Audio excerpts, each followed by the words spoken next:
எல்லோரும் சொல்லுவாங்க 30 நாள் இங்கிலீஷ் கற்றுக்கலாம், 10 நாள் இங்கிலீஷ் கற்றுக்கலாம், ஈஸியாக இங்கிலீஷ் கற்றுக்கலாம், ஏன் ஒரே நாள் இங்கிலீஷ் கற்றுக்கலாம்னு சொல்லுவாங்க. அதெல்லாம் சான்ஸே இல்லை. இங்கிலீஷுங்கிறது ஒரு லாங்குவேஜ். அது பொறுமையாக தெளிவாக கற்றுக்கிட்டால் மட்டும்தான் உங்கள் மனசில் நிற்கும். அதை ஈஸியாக பேச முடியும்.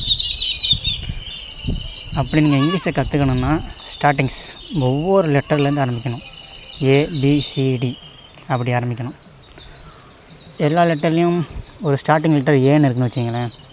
அந்த ஏவோட ரூல்ஸ் அண்ட் ரெகுலேஷன் என்ன, அதை தெரிஞ்சுக்கிட்டால் மட்டும்தான் அந்த ஏங்கிற வார்த்தையை உங்களால் கட்டமைக்க முடியும். இப்போ ஏன்னு ஒரு வார்த்தை இருந்ததுன்னா அந்த ஏன்னு இருக்கிற வார்த்தைக்கு ஆன்னு ஒரு சவுண்ட் இருக்கும், ஏன்னு ஒரு சவுண்ட் இருக்கும்.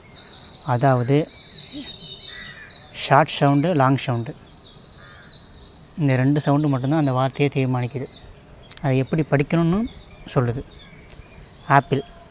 ஆப்பிள்னு எடுத்துக்கிட்டிங்கன்னா இப்போ அதுக்கு முன்னாடி ஒரு முக்கியமான விஷயம் சிலபல் பிரிக்க தெரிஞ்சால் மட்டும்தான் ஒரு வார்த்தையை அவங்களால படிக்க முடியும். ஆப்பிள்னு ஒரு வேர்டு இருக்குன்னா APPLE ஆப்பிள். இப்போ ஏங்கிறது ஒரு வவ்வல், ஏ பக்கத்தில் 2 P வருது. அப்படி 2 P எங்கெல்லாம் வருதோ அதை தனியாக பிரிச்சுக்கலாம். ஃபஸ்ட்டு ஒரு AP, அப்புறம் PLE, ஆப்பிள். இதுதான் ரூல்ஸ். இதுமாரி நீங்கள் கற்றுக்கிட்டால் தான் உங்களால் இங்கிலீஷை ஸ்பெல்லிங் மிஸ்டேக் இல்லாமல் எழுத முடியும்.